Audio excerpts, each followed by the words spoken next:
baik di pihak Anies ataupun di pihak Ahok sama-sama kaget, dan bahkan sampai hari ini mereka tidak percaya dengan junjungan yang dipertontonkan oleh mereka gitu ya. Di pihak Ahok misalnya, mereka meratapi kenapa Ahok harus berkompromi dan berdamai dengan Anies Baswedan. Padahal pendukung Ahok ini adalah orang yang mungkin dulu sering dikafir-kafirkan, sering diintimidasi dengan ayat-ayat politik, diintimidasi dengan ayat-ayat agama, sebagai orang yang dinilai tidak ramah dengan kelompok-kelompok Islam, dinilai imannya itu tipis, dinilai itu imannya dipertanyakan, dan seterusnya dan seterusnya. Begitupun dengan pendukungnya Anies Baswedan, sangat menyayangkan kenapa Anies Baswedan itu harus berkompromi dan menunjukkan kebersamaannya dengan Ahok. Karena bagi pendukung Anies, Ahok dan para pendukungnya adalah pihak-pihak yang sangat tidak ramah, adalah pihak-pihak yang mungkin ya tidak pantas untuk menempati posisi penting di Jakarta ini. Dan bahkan pendukung Ahok itu kan dianggap sebagai orang-orang yang selama ini memang cukup liberal ya, dan mereka itu kadar keimanannya cukup rendah. Jadi ini yang kemudian membuat kenapa belakangan ini sehari pasca pergantian tahun ini kemudian begitu banyak yang seakan-akan perasaannya itu teraduk-aduk ya. KPK akan kasih penjelasan. Tadi dipanggil udah saksi aja, saksi untuk kasus korupsi LNG. Itu aja sih. Ini ada konfirmasi laporan Pak. Gak usah tanya mana, menurut KPK usah jelasin deh. Jangan gua deh. Pak, ada berapa pertanyaan?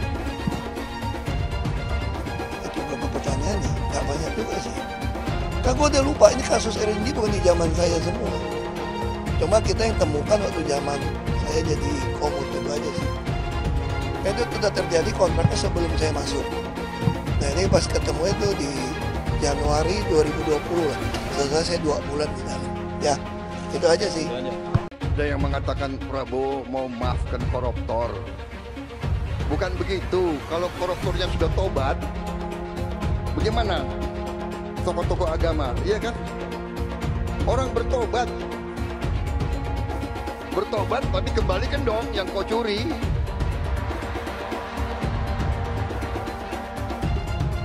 Enak aja. Udah nyolong, aku bertobat. Yang kau curi kau kembalikan. Bukan saya maafkan koruptor, tidak. Saya mau sadarkan mereka yang sudah terlanjur dulu berbuat dosa, ya bertobatlah, itu kan ajaran agama. Bertobatlah, kasihan rakyat, kembalikan uang itu. Sebelum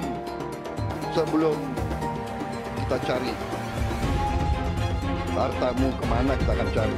Rakyat menuntut pemerintahan yang bersih. Saya ulangi, rakyat menuntut pemerintah yang bersih.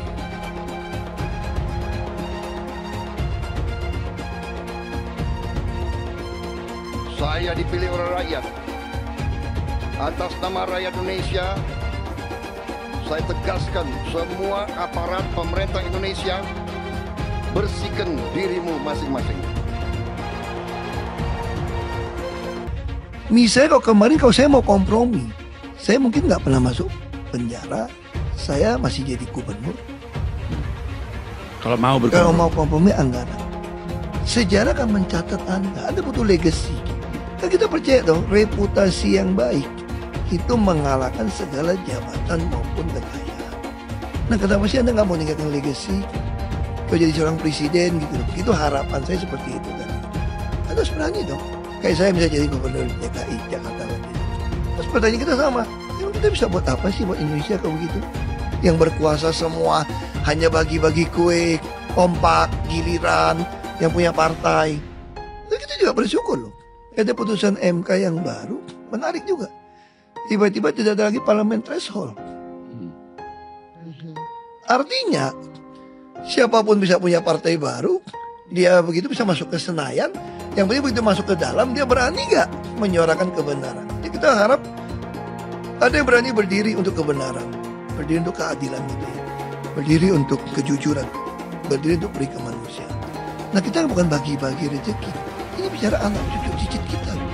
Begitu Ahok ini jadi calon kepala daerah, jangan-jangan nih, bisa-bisa dia masuk penjara 2 kali. Nah justru Bu Mega, karena sayang sama Ahok, nggak mau Ahok itu masuk penjara lagi.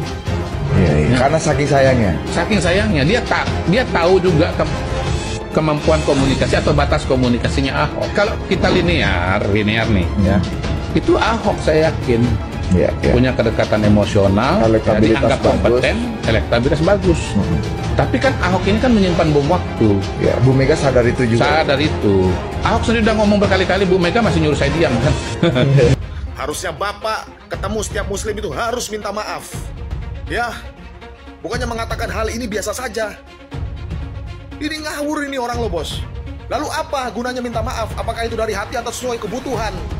Hah? Kau harus klarifikasi. Kau sudah menghina Nabi besar Muhammad Sallallahu Alaihi Wasallam. Dulu Pak Ahok juga sudah minta maaf, ya. Tapi minimal jangan mengatakan itu biasa saja. DP Ansor ini, bos, ya.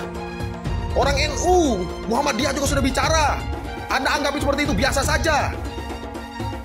Lalu apa gunanya permintaan maaf Anda itu kemarin?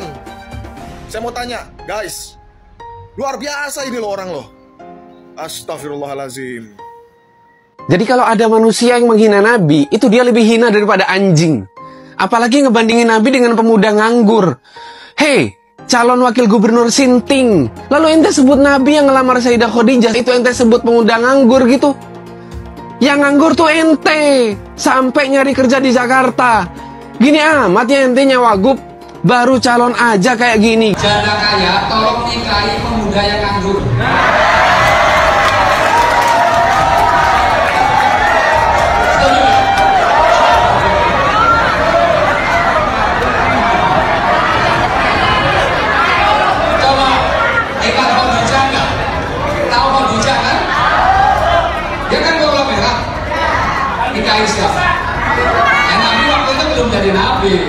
Kalau seandainya diajak oleh Prabowo Subianto bergabung ke kabinet, apakah Pak Anies Baswedan bersedia membuka diri, Pak Anies?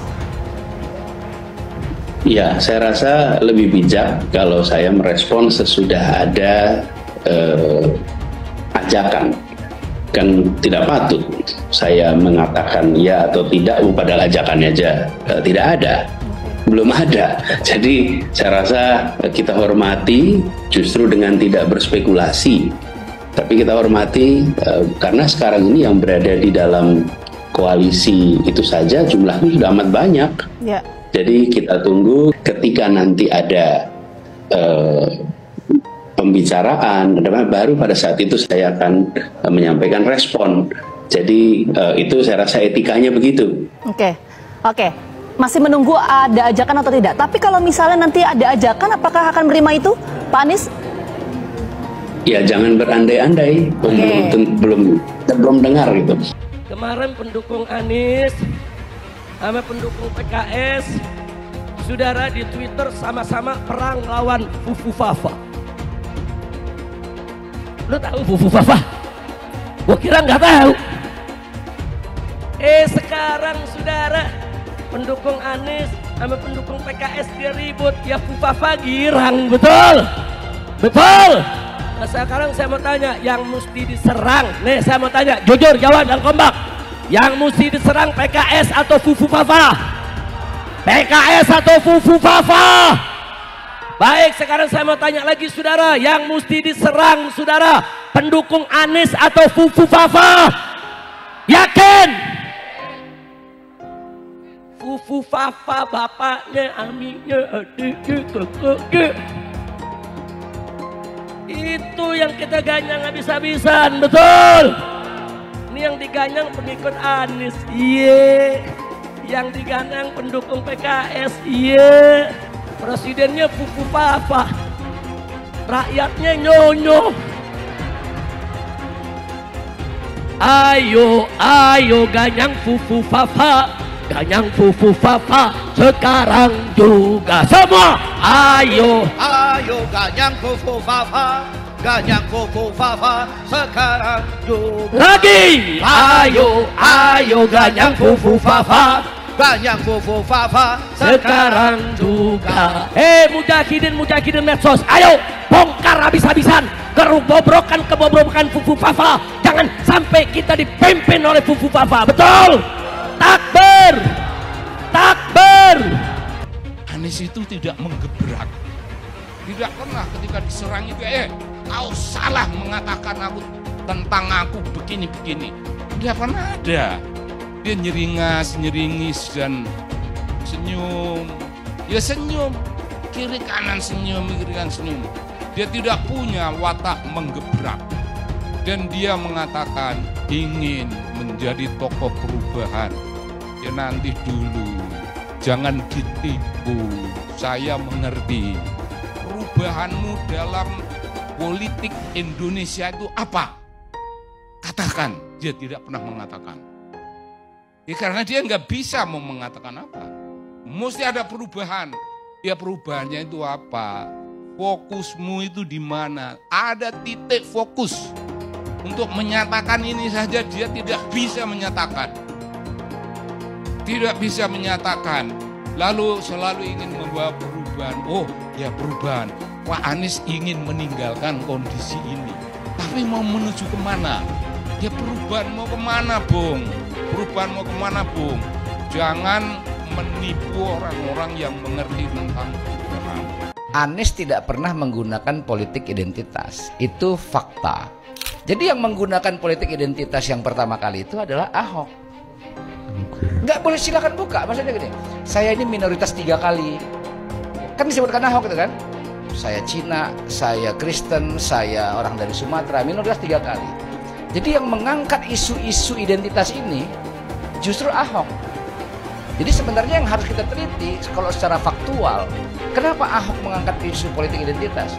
Dia ingin mengkapitalisasi keminoritasan itu supaya memunculkan sentimentasi positif terhadap dirinya. Dan dia playing victim terus. Yang nggak bisa dia kontrol kata-katanya, yang membuat dia terpleset dalam permainan itu. Dan itu terbukti, dia selalu mengglorifikasi, mendengungkan bahwa dia minoritas. Itu selalu ada itu. Yang itu sebenarnya nggak ada. Politik identitas itu sudah ada sebelum Anies ikut kontestasi jadi calon gubernur. Waktu Anies masih menteri sudah ada itu. Saya Muslim, saya pilih Ahok gitu. Sudah ada. Ini politik identitas. Tidak ada cerita Ahok dengan Anies. Ketika saya kalah, saya langsung kasih Anies penghargaan, ucapan segala macam. Tapi yang tidak bisa saya terima, ketika Anda menang, Anda pidato memecah belah bangsa. Bahwa Jakarta udah kembali ke pangkuan pribumi yang dijajah selama ini. Itu teksnya di mana-mana. Itu sangat memecah belah bangsa. Saya ini asli Indonesia sesuai undang-undang loh. Apa karena saya namanya Ahok? Itu yang tidak betul seorang Anies lakukan. Bagi saya Anies sangat tidak negarawan. Anda udah menang, yes okay gitu loh. Saya juga tidak bawa ke MA, nggak bawa ke MK. Waktu Anda ulang tahun DKI saya juga datang. Tapi kenapa Anda mesti pidato seperti itu? Apakah kasus korupsinya ada indikasinya kuat? Laporan BPK. Laporan BPK itu menyimpulkan Formula E tidak boleh dibiayai oleh APBN maupun APBD. Firm itu ya? Firm, karena menurut undang-undang yang boleh dibiayai oleh APBN, APBD itu undang-undang olahraga tertentu yang disukai rakyat secara masif. Nah, lalu disebut yang masif itu apa? Sepak bola, voli, bulu tangkis, sirkuit itu tidak ada. Nah, lalu BPK minta ini supaya didalami, ada indikasi tidak benar. Nah, setiap ini mau didalami, ribut. Katanya mau menjegal Anies gitu. Sehingga sekarang ya kalau pertimbangan politisnya begitu, saya bilang silakan aja KPK. Tapi kalau Anda tanya ke saya, bukan bahkan saya ya, KPK itu kan banyak. Kalau Anda tanya ke saya, Anda pedulikan itu tegakkan. Yang tersangka setelah Pilpres ini namanya Anies Baswedan. Dalam pidato Bapak mengolok-olok tentang pentingnya etika, saya tidak tega untuk mengulanginya. Pertanyaannya, apa penjelasan Pak Prabowo soal itu semua? Saya menilai, maaf ya, karena Anda desak saya terus terang aja saya menilai Anda tidak pantas bicara soal etik. Itu saja. Saya merasa bahwa Anda itu posturing, ya, Anda tuh menyesatkan. Itu aja, ya. Saya boleh berpendapat kan? Saya menilai Anda tidak berhak bicara soal etik karena Anda memberi contoh yang tidak baik soal etik. Terima kasih. Mas Anies, Mas Anies. Mas Anies, Mas Anies, masa sih angin kok sampai nggak punya KTP lo ya? Angin keluar, angin masuk, angin keluar, masuk angin dodo ya, angin puting beliung, wes angin-anginan itu kok semua bisanya nggak punya KTP itu loh ya. Angin dari Jakarta ke Lampung ke Sumatera ke Jawa itu ya, kok bisanya liar begitu. Sama seperti air hujan ya, air hujan itu yang banjir itu bukan banjir ya, itu air parkir ya, air yang parkir Mas Anies, Mas Anies. Mau punya pemimpin yang seperti itu ya, mau punya pemimpin yang seperti itu, dikiranya rakyat ini bodoh semua kali ya. Air hujan jatuh ke bumi, nggak boleh masuk gorong-gorong. Yang banjir itu bukan banjir, itu parkir Mas Anies, Mas Anies. Mas Anies pernah jadi gubernur 5 tahun di DKI. DKI menerima indeks polusi tertinggi di dunia. Bagaimana dengan anggaran 80T, Pak Anies sebagai gubernur tidak dapat berbuat sesuatu yang berarti untuk mengurangi polusi. Terima kasih. Polusi udara tak punya KTP, angin tak ada KTP-nya. Angin itu bergerak dari sana sini. Ketika polutan yang muncul dari pembangkit listrik tenaga uap mengalir ke Jakarta, maka Jakarta punya indikator, karena itu Jakarta mengatakan ada polusi udara. Ya susah kalau kita menyalahkan angin dari mana saja ya. Kalau kita dengan gampang menyalahkan angin, hujan dan sebagainya, ya mungkin tidak perlu ada pemerintahan kalau begitu ya. Apa yang bisa diharapkan dari Anies? Nggak ada. Jakarta amburadul, mimpin Jakarta aja amburadul, apalagi mimpin Indonesia. Anies itu perbual. Kayak mana apa karena perbual itu? Pembohong. Pembohong itu Anies itu. Gak usah dengar itu. Nggak layak jadi pemimpin. Apalagi jadi presiden. Di Jakarta aja kamu tengok itu amburadul. Di Jakarta tingkat kemiskinan tinggi. Pembangunan apa yang bisa dibangun Jakarta? Satu puskesmas pun bangunnya nggak ada. Masjid aja nggak ada dibangun. Mau ibadah. Di mana-mana kelebihan bayar. Apa yang bisa dibangun Anies? Satu aja nggak ada. Satu saja tunjukkan apa yang bikin Anies dibangun di Jakarta. Anies, siapa di belakangnya? Oligarki, satu. HTI, FPI. Masa Indonesia bukan cari orang Yaman. Indonesia cari nyaman. Jangan sampai bapak politik identitas justru menang dengan cara menipu umat Kristen. Jadi kalau sekarang umat Kristen mendukung Anies, mereka akan membayar mahal kerelaannya untuk menukar iman hanya untuk kepentingan sesaat. Gen Z juga tahu kalau Anies adalah sosok yang didukung kelompok intoleran yang membuat Pilgub DKI 2017 menjadi sangat kotor. Politik identitas yang mengarah ke perpecahan seperti yang dikeluarkan pendukungnya Anies, yaitu Kadrun bin Kampret. Kafir lah, laknat lah, PKI lah, ya cuma itu doang kemampuannya. Itulah pendukung Anies. Jangan pernah takut melawan kadrun yang cuma pengen Indonesia hancur. Bapak politik identitas Indonesia Anies Baswedan, Bapak intoleransi Indonesia Anies Baswedan. Jangan lupakan, jangan terlena, jangan sampai dia pecahkan kita dengan dagangan ayat dan mayatnya. Air itu turun dari langit, turunnya ke atap rumah langsung sumur bor, bukan ke sungai dan ke laut. PKI yang kita harapkan, Anies Baswedan yang begitu jelas Islamnya, 4 tahun 8 bulan jadi gubernur. Mana peraturan pergub saja yang melarang miras? Mana perda Islam apalagi? Yang akhirnya tidak berani juga menegakkan tugas. banjir tetap banjir, macet tetap macet, kriminalitas Jakarta. Anda tahu, 2 menit sekali terjadi pencurian. Sekarang orang sedang euforia, dia mau dicapreskan. Bagaimana umat terjebak lagi, bodoh lagi, masuk lagi. Kalau misalnya memang Anies itu mau maju dan dia tekad mau menegakkan hukum Islam dan menyatakan perlawanan, saya tunggu. Tapi dia tidak lakukan itu. Dulu janjinya apa ya? Mensyukuri kenapa kalah, kenapa ditahan. Saya bersyukur atas itu semua. Saya coba bayangkan ya, kalau seandainya waktu itu kita menang gitu ya, hari ini belum tentu kita bisa nikmati seperti ini. Kita bersyukur 5 tahun Tuhan izinkan kasih ke orang yang pintar ngomong untuk kerja. Coba kalau kita bayangkan gitu ya, kalau kemarin saya masih jadi gubernur, ini saya udah turun ini. Tapi yang pintar ngomong itu dikira orang hebat kan? Ini lebih berbahaya tahun 2024, langsung ketahuan karakternya. Langsung ketahuan itu. Di saya juga ada kutipan Pak di kamar saya Pak.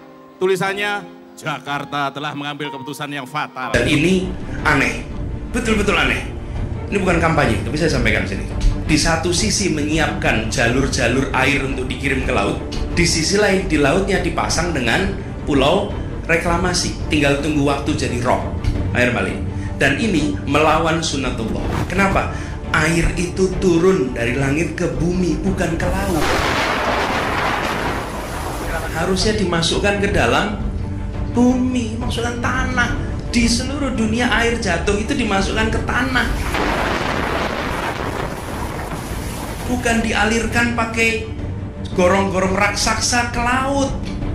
Jakarta telah mengambil keputusan yang fatal. Bukan banjir, itu memang parkir air. Bukan banjir, itu memang parkir air. Penjajahan di depan mata itu di Jakarta. Di tempat lain penjajahan mungkin terasa jauh, tapi di Jakarta, bagi orang Jakarta, yang namanya kolonialisme itu di depan mata, dirasakan sehari-hari. Dulu kita semua pribumi ditindas dan dikalahkan. Kini telah merdeka, kini saatnya kita menjadi tuan rumah di negeri sendiri. Hai teman-teman, tahun ini adalah tahun yang bagus untuk trading di market kripto, terutama Bitcoin dan kripto lainnya. Teman-teman bisa gunakan kesempatan ini untuk mencari cuan dengan trading di market kripto. Untuk trading, teman-teman cukup registrasi dengan menggunakan link di kolom deskripsi, lalu deposit, tentukan apa yang ingin kalian tradingkan, lalu tekan tombol buy. Sesimpel itu. Jika ada pertanyaan, teman-teman bisa hubungi WhatsApp di kolom deskripsi. Saya juga mau mengajak teman-teman untuk bergabung di komunitas trading yang ada di kolom deskripsi. Di sana saya akan memberikan sinyal trading yang bisa teman-teman ikuti. Seperti biasa, kalau kamu suka dengan video ini, jangan lupa komen, klik like, dan subscribe. Hai semua, dengan saya Jonas Leong. Terima kasih banyak buat kalian, penonton setia yang selalu menonton di channel ini. Saya secara personal sangat menghargai waktu kalian. Dan saya sudah menganggap kalian sebagai family karena kalian selalu support di channel ini. Bagi kalian yang selalu menuliskan opini kalian di kolom komen, saya baca komen kalian satu persatu. Saya baca komen kalian untuk mengetahui opini kalian, tanggapan kalian, dan masukan kalian sangat berguna untuk video selanjutnya. Terima kasih banyak buat kalian yang selalu menekan tombol like di awal video. Video seperti ini membutuhkan waktu dan juga research. Dan ini semua gratis untuk kalian. Jadi pastikan kalian menekan tombol like-nya supaya saya mengetahui kalian menyukai konten yang saya bagikan. Sudah 3 kali, paling tidak menurut catatan yang diketahui umum, menurut catatan yang kita ketahui, paling tidak sudah 3 kali, sudah dalam 3 peristiwa politik penting, Presiden Prabowo melakukan penolakan terhadap keinginan dari Pak Jokowi.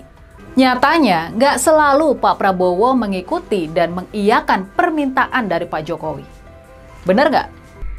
Paling tidak, dalam kurun waktu yang singkat, ada 3 peristiwa besar di mana keputusan Pak Prabowo nggak sesuai sama keinginan dari Pak Jokowi. Kejadian yang pertama terjadi di akhir bulan Agustus 2024 lalu. Kalian pasti masih ingat sama kejadiannya. Waktu itu setelah Mahkamah Konstitusi memutuskan anak bungsu Pak Jokowi, Kaesang Pangarep, nggak bisa maju di pemilihan gubernur 2024, DPR pun langsung bergerak. Badan Legislasi DPR bergerak buat menganulir putusan MK tersebut. dan membuka kembali pintu supaya Kaesang tetap bisa maju di pemilihan gubernur. Dalam semalam, demo-demo mahasiswa dan masyarakat sipil berhasil digerakkan. Waktu itu, selebritis dan aktor Reza Rahadian bahkan tampil di atas mobil komando memberikan orasi di tengah-tengah demo buruh dan mahasiswa di depan gedung DPR MPR. Di dalam gedung parlemen ada kejadian yang juga teramat penting. Rupanya Pak Prabowo memerintahkan para wakil rakyat buat menggagalkan rancangan undang-undang pilkada yang sudah digolkan Badan Legislasi sehari sebelumnya. Waktu itu kalian pasti masih ingat, wakil dari pemerintahan Pak Jokowi hadir dan ikut setuju dengan hasil keputusan Badan Legislasi DPR buat mengubah undang-undang pilkada dan sekaligus menganulir putusan MK. Sudah pasti masyarakat sipil dan para mahasiswa bergejolak atas rencana wakil rakyat dan pemerintah buat mengangkangi putusan MK tersebut. Sementara itu, penggagalan hasil kerja Badan Legislasi di rapat paripurna DPR adalah keinginan dan perintah Pak Prabowo. Inilah buat pertama kalinya kita melihat secara terbuka Pak Prabowo berbeda kemauan dan keputusan dengan Pak Jokowi. Inilah buat pertama kalinya sejak Pilpres kita melihat Pak Prabowo menolak, bahkan menggagalkan keinginan dari Pak Jokowi. Rapat paripurna buat mengesahkan rumusan Badan Legislasi tersebut akhirnya diboikot sama para anggota DPR sendiri. Apa yang terjadi di Badan Legislasi? Yakni meloloskan putra bungsu presiden buat maju di pemilihan gubernur.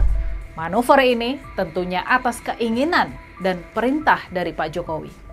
Nah, kali yang kedua Pak Prabowo menolak keinginan Pak Jokowi terjadi belum lama ini terkait dengan pemilihan gubernur Jakarta.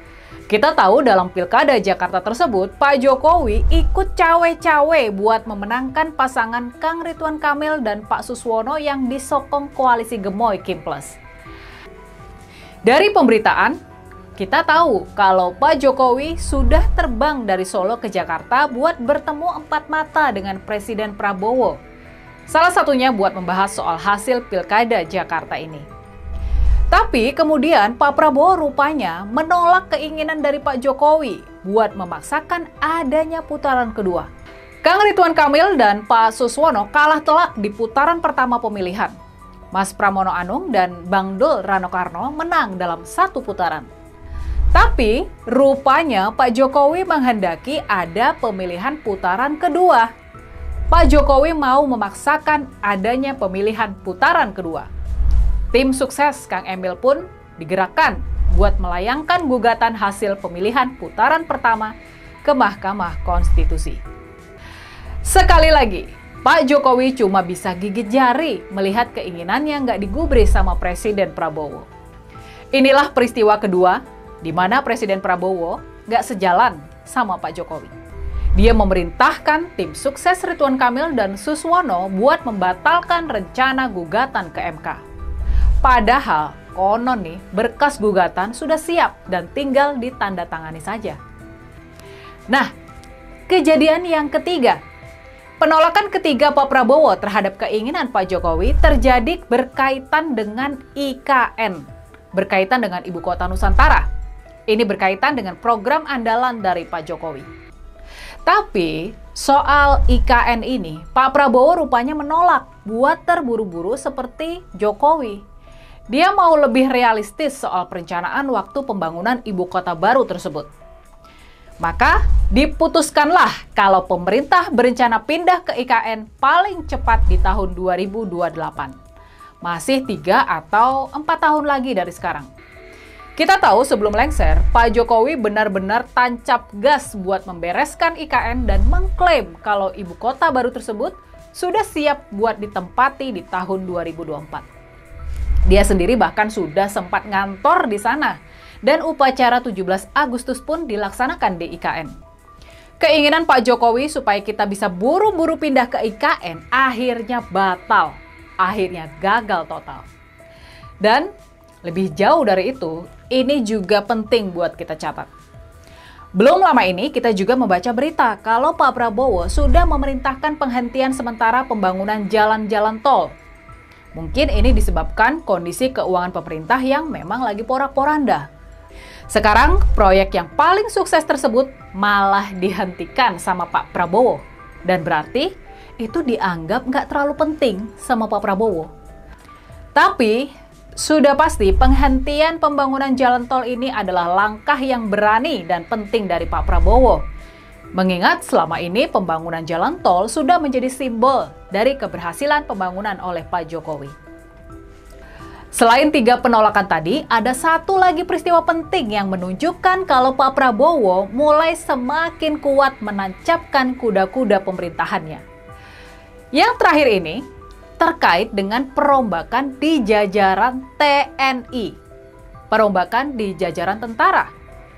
Nah, dari berbagai peristiwa tadi, dari 3 peristiwa penolakan tadi, dari mutasi di jajaran TNI, apa kira-kira kesimpulan yang bisa kita ambil terkait hubungan antara Pak Jokowi sama Pak Prabowo?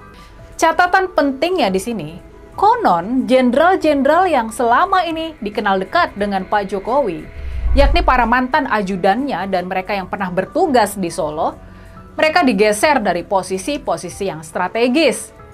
Mereka nggak lagi menikmati keistimewaan yang dulu diberikan di era Pak Jokowi. Dari pemberitaan, kita sudah tahu kalau Pak Prabowo sudah merotasi sekitar 300 perwira tinggi di Angkatan Darat. Nyatanya, nggak selalu Pak Prabowo mengikuti dan mengiyakan permintaan dari Pak Jokowi. Bener nggak? Nah, gimana kalau menurut kalian? Tulis ya analisa kalian di kolom komentar. Kemungkinan satu-satunya yang menggunakan politik identitas adalah hanya Anies Baswedan. Pertanyaan itu lantas saja menimbulkan amarah di kubu Anies, salah satunya dari kelompok khilafah.